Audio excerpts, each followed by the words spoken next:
Welcome on board, chosen one. Look at you sitting there carrying a chapter you'd hand back tonight if anybody offered.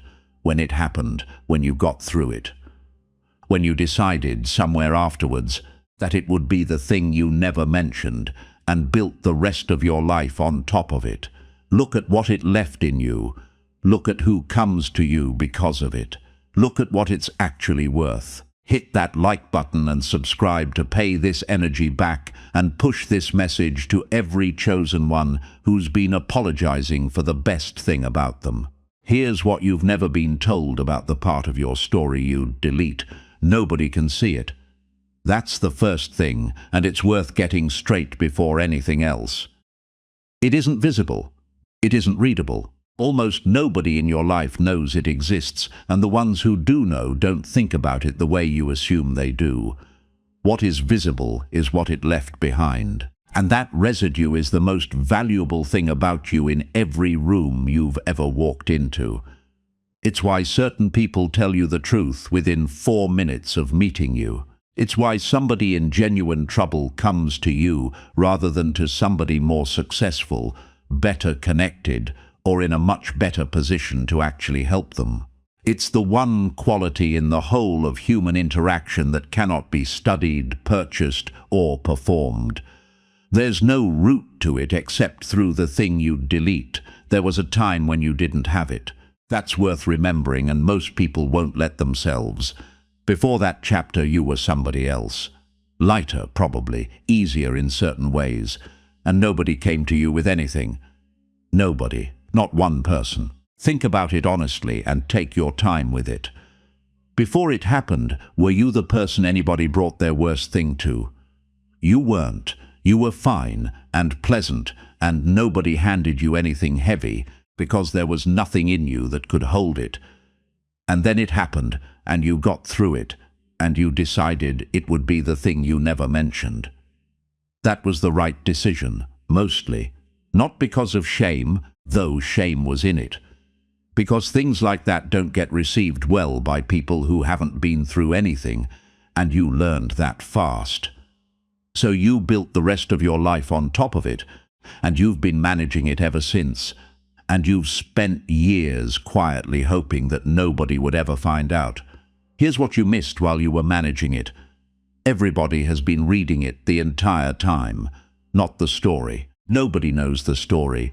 They've been reading the residue in the first 30 seconds every time without any idea what they were reading. And hey, chosen one, yes you, drop a comment with the number 777, not for superstition, not for good fortune, as a signal to the universe that you're finished apologizing for the thing that made you. Because there's a particular kind of person who stays to the end of a message like this one. Most people scroll off the second it stops flattering them. If you're genuinely built for this, you'll feel the pull to stay to the very last word, and you already know exactly which chapter this is about. Now let's go through it step by step. And before we go one step further, understand how this stays standing. There's a link in the description. It's sitting in the pinned comment at the top as well, so you don't have to go hunting for it. That link is the only reason these messages keep getting made. It's held open by chosen ones who decided this work was worth protecting. If this is already doing something in your chest, that's your answer. Support it if you're able. Share the channel if you're not. Both carry the same weight here, and nobody is keeping score. Hit like so this stops getting buried. Subscribe so you never have to find your way back to it. And send this channel to one person who's been carrying something heavy in silence. Now, step by step. Number 1, there's a part of your history you've been managing for years. Managing is the exact word, not hiding. Managing. Chosen one, let's open this properly, because the management is where the cost has been. You don't lie about it. That's not what this is. What you do is much more elaborate and much more tiring, which is steer. You steer conversations. You keep certain periods vague. You've developed a version of your own history with a smooth surface over one particular stretch, and you do it so automatically now that you'd struggle to describe how. Imagine this. Somebody asks an ordinary question about a period of your life, and you produce an answer that's entirely true and reveals nothing, and the whole operation takes you under a second and costs you something you've stopped noticing. Imagine this. A conversation where somebody gets close to it accidentally and you feel your own attention sharpen and you move things along and nobody in the room registers anything. Or picture somebody who has rearranged all the furniture in a house so that nobody ever walks past one door. And maybe you're wondering, isn't everybody like that about something? Most people have something small. Very few people have a full permanent operation running, and you'd know the difference immediately if you compared. What you've got is a structural feature of how you talk about yourself, and it's been there so long you've stopped experiencing it as effort. You're not being secretive. You're running a permanent operation. You're not lying about anything. You're steering constantly at a cost nobody has ever itemized. You're not ashamed exactly. You're occupied, and the occupation is the actual expense. And what would it be like to stop managing without disclosing anything? That's the version nobody offers you, and it's available tonight. Imagine this. Somebody asks about that period, and instead of the smooth answer you've been producing for years, you say something short and unremarkable. It was a hard stretch. And you leave it there, and nothing follows, and the conversation moves on. Imagine this, the absence of the steering, just for that one exchange, and noticing afterwards that you didn't have to run anything, and that the whole thing cost you nothing at all. What did the smoothing ever buy you? Nothing anybody wanted. Nobody was going to press. Nobody has ever pressed. You've been defending a door that nobody has ever tried the handle of. You're not obliged to explain anything. You're also not obliged to prevent anything. You're not being asked to disclose. You're being offered the option of not steering. You're not choosing between hiding and telling. There's a third position, and you've never once stood in it. You've been managing it for years. That management is where the cost has gone. And there's a specific fear inside the management that's worth naming. You've imagined the moment somebody finds out. Not vaguely. You've had a version of it. A room, a face, a change in how somebody looks at you. You've run it enough times that it has details. Imagine this. Somebody actually finding out, and them being fine about it, and you spending 3 weeks braced for a change in them that never arrives. Imagine this. That having already happened at least once, with somebody who knows and has never mentioned it, and whose behavior toward you has been identical throughout. That imagined room has been costing you for years, and every time it has been tested by reality, it has failed to happen. Number 2, people can't see it, but they can see what it left. Those are different things. You've been guarding the wrong one. Chosen one. This is the distinction that changes everything, so take it slowly. You've been protecting the story. That's what the whole operation is for. Keeping the events out of sight, the dates vague, the details unavailable. Nobody was ever going to get the story. That was never at risk. What people get, instantly and without effort, is what the events left behind in how you sit, how you listen, and what your face does when somebody says something difficult. Imagine this. Somebody meets you for the first time and, without being able to say why, decides they can tell you something true. They're not reading your history. They're reading a quality of attention that only exists in people who have been through something and come out the other side. Imagine this. That same person, meeting somebody with an identical CV and no such chapter, and not telling them anything, and being unable to explain the difference to anybody, including themselves. Or picture the difference between a new bowl and one that has been broken and repaired, which everybody in the room can see from across it without ever being told. So you might be asking, so people know? They know something, not what. Nobody in your life could tell you what happened to you. What they can tell in the first minute is that something did, and that you handled it, and that you're therefore a person things can be brought to. That's an entirely different piece of information, and it's the only one that has ever mattered. They can't see the story, they see the effect. They don't know your history, they know your capacity. They're not reading what happened, they're reading what it made possible, and how much of your energy has that guarding been taking. More than you can measure, because it's spread across every conversation you've had. Imagine this, a background process running in you during almost every social interaction, checking the direction of travel, ready to redirect. It costs almost nothing per second, and it has been running for years. Imagine this, somebody without that process. They're doing the same conversations in the same rooms and coming out of them with more left over than you do, and neither of you has any idea why. Where has that difference been going? Into a defense of something that was never under attack, in a room where nobody was looking for it, against a threat that has never once materialized. You're not tired from the people. You're tired from the process. You're not drained by socializing. You're drained by supervising yourself while you socialize. You're not an introvert in the way you've assumed. You've been working a second job in every room. You've been guarding the wrong thing for years. Hold here for a second, chosen one. You're well past the point where most people scroll away. That says something about what you're actually looking for. If this is reaching you, keep the signal alive. The support link is in the description, and it's pinned at the top of the comments, so it's never more than one tap away. Every contribution that comes through it pays for another message like this one, for somebody who hasn't found their way here yet. Not everyone can give. Nobody here is asking you to. Sharing the channel costs nothing and travels further than money ever does.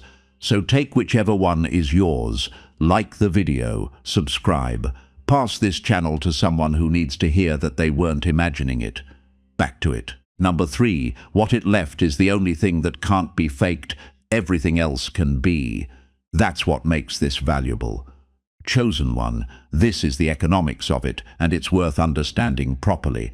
Almost every quality a person can have is available by other routes. Competence can be learned. Confidence can be practiced into existence. Warmth can be produced by anybody who has decided to be warm, and most people can't tell the difference.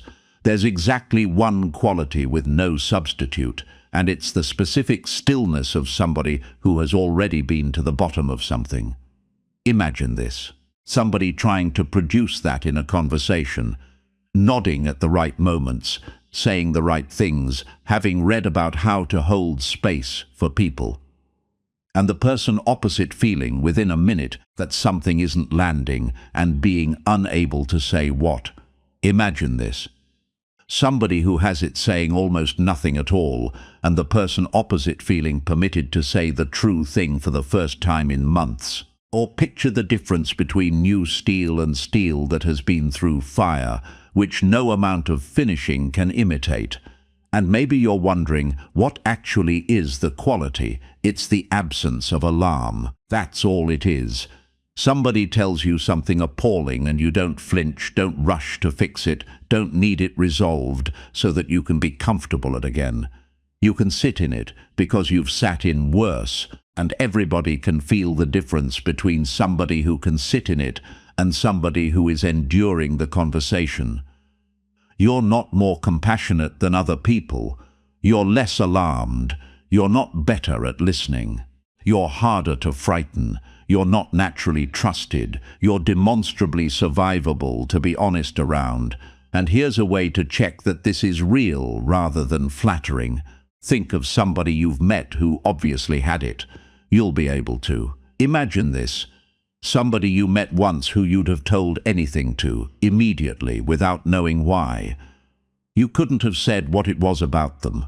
You just knew within a very short time that they could take it. Imagine this. You never found out what happened to them. Almost certainly you never will. But you knew there was something, and you were right, and you had no evidence whatsoever. How did you know? The same way everybody knows about you. Not from anything said, from the absence of a particular kind of tension in somebody who has already been to the bottom of something and come back. You're not imagining this quality. You've detected it in other people. You're not being told something flattering. You're being told something you've already verified from the other side. You're not taking this on trust. You've been reading it in others for years without a name for it. It can't be faked. That's why it's worth what it's worth. And there's a question about timing worth asking here. How long ago was it? Long enough that most of the people currently in your life have no connection to it whatsoever.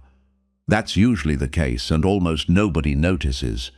Imagine this, going through the people you see regularly and marking which of them were around at the time. The number is very small. For most people in this situation, it's one or two, and sometimes none. Imagine this, the entire management operation running for the benefit of an audience that has almost completely turned over against a risk that essentially expired years ago. That's not paranoia. That's a habit outliving its conditions, which is the most ordinary thing any person does with any habit. Number 4, you've been trying to present as somebody it never happened to. That's the project, and it has never once worked. Chosen one, this is the thing to look at directly, so brace slightly. The whole management operation has one aim underneath it: to be received as somebody with a clean history. Somebody whose life has been ordinary, whose difficulties were the usual size, who has never been anywhere anybody would be shocked by. Here's why it fails. That person doesn't have your quality. If you successfully presented as somebody it never happened to, you'd also have to present as somebody who is easily alarmed, and you can't, and the mismatch is visible. Imagine this: somebody telling you something genuinely bad, and you receiving it without a flicker, and them noticing the absence of the flicker. That's a tell. People with clean histories flinch, and everybody knows it, and the not flinching says something. Imagine this: you over-explaining a period of your life to somebody, smoothing it, and them nodding along while a small part of them registers that the smoothing is happening. Or picture somebody with weathered hands wearing gloves whose grip still gives them away. So you might be asking, then should I be telling people? Almost nobody, and that stays true. But there's a difference between not telling and actively presenting as somebody else, and the second one is the expensive version. You can keep the whole thing private for the rest of your life without also running a project to seem unmarked. One of those is discretion, and the other is a permanent tax. You don't have to tell anybody. You have to stop performing the opposite. You're not obliged to disclose. You're paying for a disguise you don't need. You're not hiding something. You're maintaining a costume nobody asked for. And there's a particular kind of a person who has always seen through it. You'll have met one or two. Somebody who looked at you for slightly too long, early on, and who never asked anything, and who was warmer with you than the acquaintance justified. Imagine this: somebody carrying their own version of your chapter, recognizing yours instantly, and deciding on the spot never to mention it. Imagine this, that being the actual origin of 2 or 3 of the closest relationships in your life, and neither party ever having named it out loud, and both of you knowing anyway. Why does nobody say it? Because saying it would make it a topic, and the value of it is precisely that it isn't a topic. Recognition between 2 people like that works better unspoken, and everybody involved knows it instinctively. You're not as concealed as you think. You're recognized by exactly the right people. You're not hidden from everybody. You're invisible to the ones who wouldn't understand and legible to the ones who do.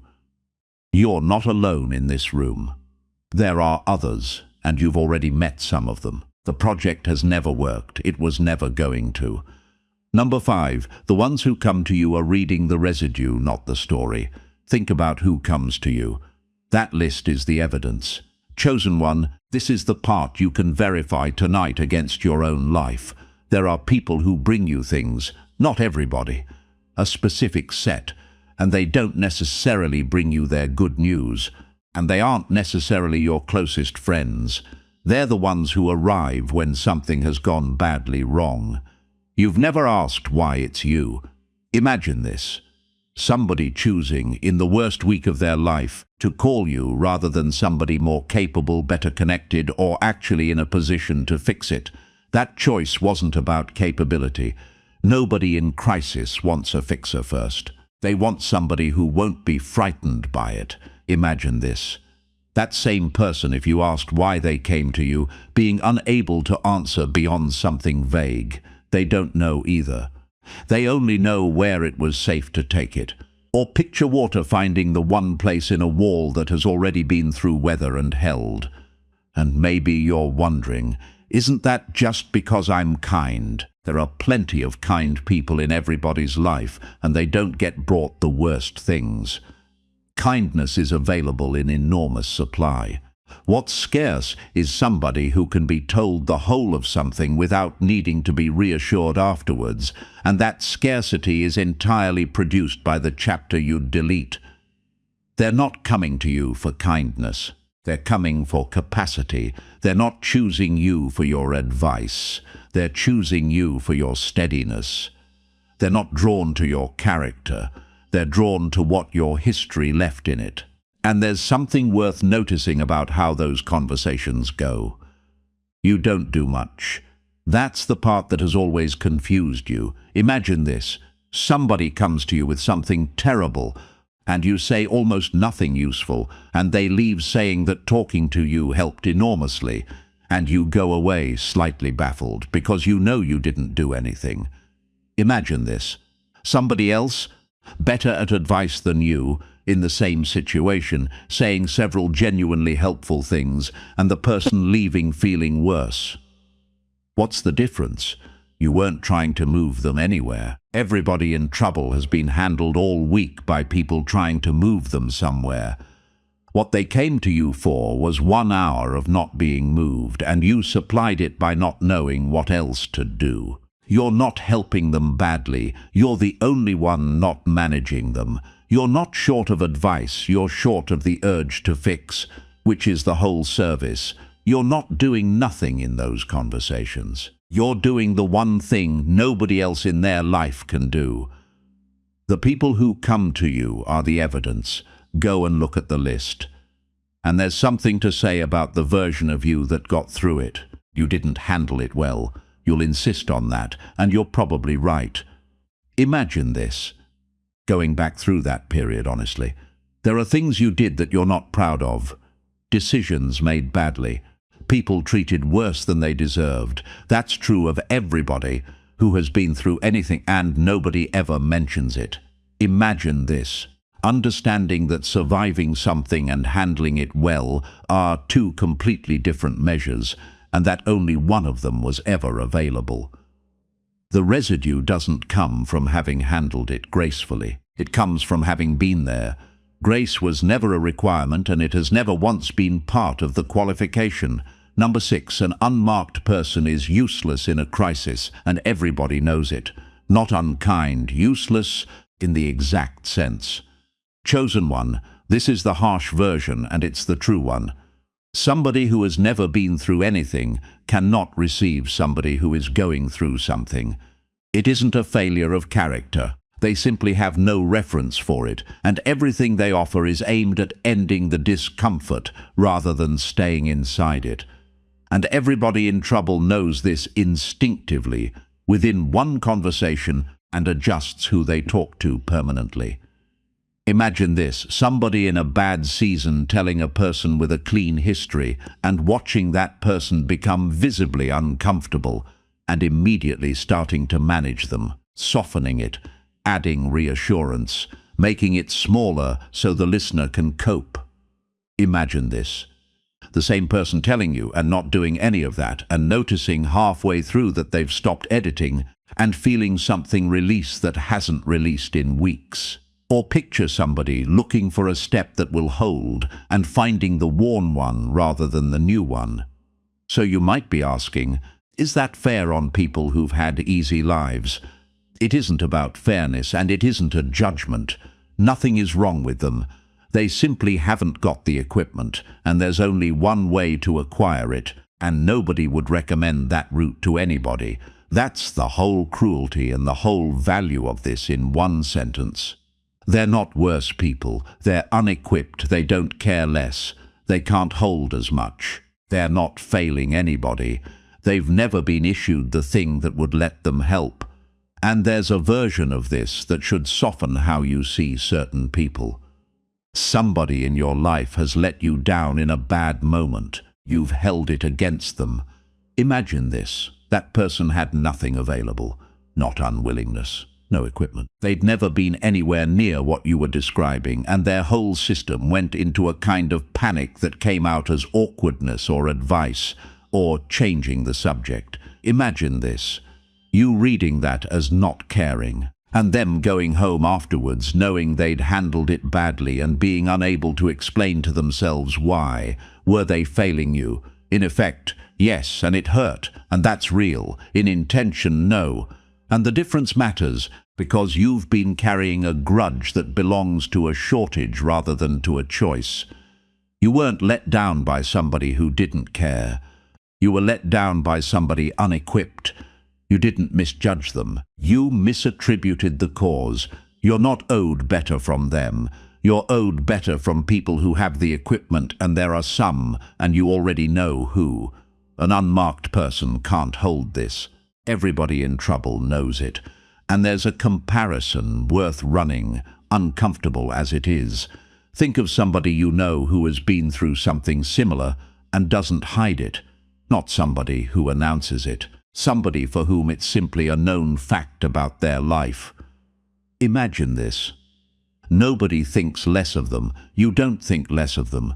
It's a thing that happened, and it sits in their history the way any other event does, and it has never once diminished them in your eyes. Imagine this, applying the identical standard to yourself and finding that you can't. Why is the standard different? Because you're the only person in the world you assess from inside, and from inside every history looks worse than it does from outside. Everybody has that distortion. It's the single most reliable error in human self-assessment. Number 7, the shame is doing more damage now than the event ever did.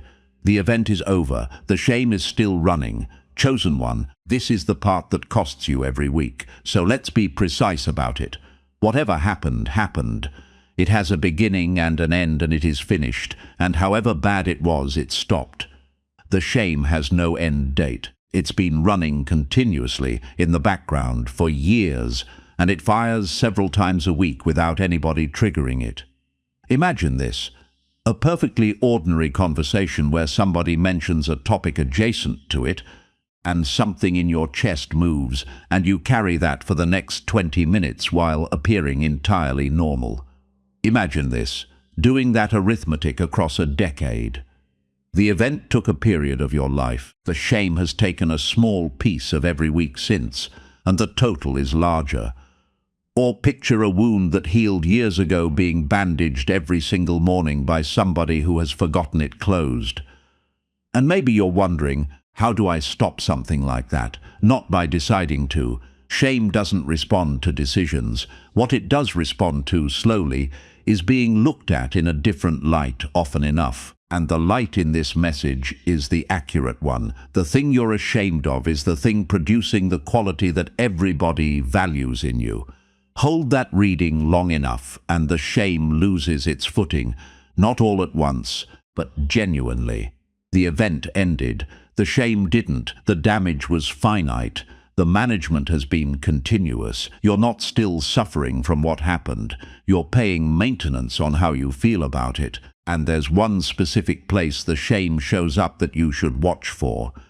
In how you receive good things. Imagine this. Something good happens to you, and part of you quietly wonders whether you're entitled to it, given what's in your history. That thought doesn't announce itself. It arrives as a small flatness in the middle of something that should have been straightforwardly good. Imagine this. That happening for years, and every good thing arriving slightly discounted, and you never once identifying the discount. Where does that come from? from a belief that the chapter disqualifies you. It doesn't disqualify you from anything. It has never once disqualified you from anything, in any room, in any year, and the only place the disqualification exists is in the accounting you run privately. You're not undeserving of anything. You're applying a penalty nobody else applies. You're not being modest about good things. You're discounting them at source. You're not humble. You're carrying an internal levy that nobody imposed but you. The shame is the expensive part now. It always was after the first year. Number 8, you'd have to give back everything it bought in order to be rid of it. There's no version where you keep both. That's the trade nobody offers you, honestly. Chosen one, this is the thought experiment that ends the wanting, so run it properly. You'd take the offer. If somebody could remove that chapter tonight entirely, along with everything that followed from it, you'd say yes immediately. Now look at what leaves with it. Imagine this. The chapter goes, and with it goes the reason 3 specific people trust you. Goes the reason you can sit with somebody in a bad hour without needing it resolved. Goes the reason you can tell instantly when somebody in a room is not all right. Imagine this. Waking up as the version of you that existed before. Lighter, easier, less tired. And nobody bringing you anything, ever, because there'd be nothing in you to bring it to. Or picture somebody trading in a worn instrument for a new one, and discovering that everything they were able to do was in the wear. So you might be asking, would that trade be worth it anyway? Some days you'd take it. That's honest, and it's allowed. But the offer is never actually available, and the reason to run the experiment isn't to make you grateful. It's to make you accurate. What you've been calling the worst thing about your life is structurally inseparable from the best thing about you, and any accounting that leaves that out is wrong. You can't delete it selectively. Nothing comes out on its own. You can't keep the residue and lose the cause. There's one root to that residue. You're not carrying a cost and a benefit. You're carrying one thing that has 2 names. And here's the sentence to hold on the worst nights. You would not be who you are without it, and who you are is worth something to people. That isn't the same as saying it was worth it. It wasn't. Nothing that happened to you was worth it, and nobody should ever tell you it was. And anybody who does is talking about a version of events they weren't in. Imagine this, both things being true at once. That it should never have happened, and that what it produced in you is genuinely valuable. Most people can only hold one of those and pick whichever is easier for them. Imagine this. You holding both on an ordinary evening without needing to resolve them into one. That's the finished position. It doesn't feel like healing. It feels like being able to think about it without needing it to mean anything in particular. Do you have to be grateful? Never. Gratitude isn't required, and it isn't the goal, and anybody who suggests it hasn't been where you've been. You're not required to make peace with it. You're allowed to hold 2 facts. You're not obliged to see the gift in it. You're only being shown the arithmetic. You're not being asked to forgive your own history. You're being asked to stop filing it wrongly. There's no version where you keep both. That's the whole trade. And there's a small correction to make about who else has one. Almost everybody, past a certain age. That's the part nobody believes until they've been told a few times. The people in your life who seem entirely unmarked are mostly people whose chapter you haven't been shown. The proportion of adults carrying something they delete is far higher than anybody assumes, and every one of them believes they're unusual. Imagine this. A room of 8 people you know well, and the real count of how many of them have one. It's more than half. It always is. Imagine this. Every one of them running the same management operation, in the same rooms, on the same evenings, and none of them knowing about the others. Number 9. You'll never tell most people, and it works anyway. This is the relief. Disclosure was never the mechanism.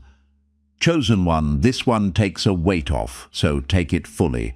Somewhere in you there's been a belief that you'd have to tell people eventually. That real closeness would require it. that the whole thing would only stop costing you once it was out, and that one day you'd have to sit down with somebody and say it all. You don't. And the reason is the most useful fact in this entire message. Imagine this. Somebody who has known you for 8 years, who trusts you completely, who has brought you their worst things, and who has never once heard a word about your chapter, and never will. Imagine this. That trust having formed entirely out of what they read in you in the first month, before you'd said anything about yourself at all. Or picture salt in bread. Nobody tastes salt. Everybody can tell when it's missing. And maybe you're wondering, doesn't keeping it private mean I'm still ashamed of it? There's a difference between concealing something and simply not narrating it. Most people's most important experiences never get described to anybody. And that isn't shame, that's just how private things work. What you're being relieved of tonight isn't the privacy. It's the belief that the privacy is a debt you'll one day have to settle. You don't owe anybody the story. The story was never the mechanism. You're not withholding something people need. They already have what they need. You're not living behind a wall. You're living in front of a thing that speaks for itself. And there's one person you might tell eventually. Not for their benefit. For yours, and only when the shame has come down enough that the telling isn't a confession.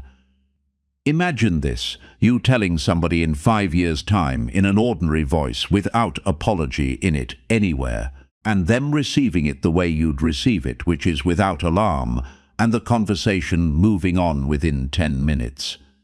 Imagine this, that being possible only because you'd stopped filing it under damage first. Told from under the old heading, it's a confession and it lands like one. Told from under the new one, it's just a fact about a life. Is there any rush? None whatsoever. Most people never do it and lose nothing. But if the day comes when you can say it without your voice doing anything, that will tell you more about where you've got to than any other measure available. You're not required to tell anybody, ever. That stays true. You're not going to be healed by disclosure. Disclosure follows the healing, never the other way round. You're not waiting to be ready to speak. You're waiting for it to stop being a confession. You'll never tell most people. It has been working the whole time, regardless. And there's a practical version of this you can test. Somebody will bring you something in the next few weeks. It happens regularly enough to count on. Imagine this. In the middle of that conversation, noticing what you're actually doing. Not much. Sitting there. Not needing it to be over. Imagine this, noticing at the same time where that came from, not as a story about yourself, just an accurate note about the source of a capacity you're using in real time. That's the whole exercise, and it isn't an exercise. It's one moment of correct attribution, and it's available the next time it happens, and it does more than any amount of thinking about it in the abstract. Number 10, it isn't the damage in your story, it's the credential. Say that once out loud. It's the correction the whole message has been aiming at. Chosen one. This is the last one, and it's the one to walk out of here holding. You've had that chapter filed under damage for years. That's the category it lives in your own account of yourself. And every time it comes up in your mind, it comes up under that heading. Change the heading, not the facts. Nothing about what happened changes and nothing about it becomes acceptable. Only the filing changes, and the filing is what has been doing the work. Imagine this. Somebody who has been carrying a thing as a liability, discovering that it's the qualification. Nothing about the object changes.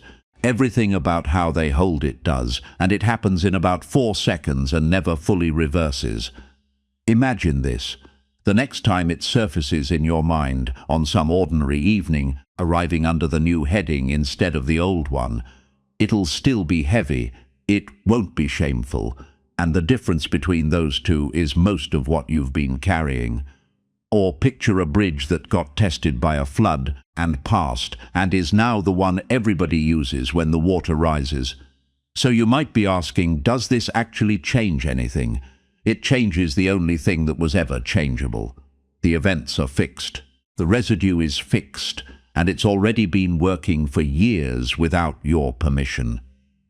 The one thing in this whole arrangement that was ever available for revision is the heading, and it's been the wrong one since the day you filed it.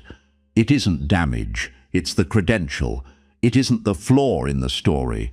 It's the reason there's anybody in the room with you. It isn't the thing to delete. It's the thing everything else has been standing on. And there's one last thing, and it's about how you'll know this has landed. Not by feeling better about what happened. You may never feel better about what happened, and that's allowed. Imagine this.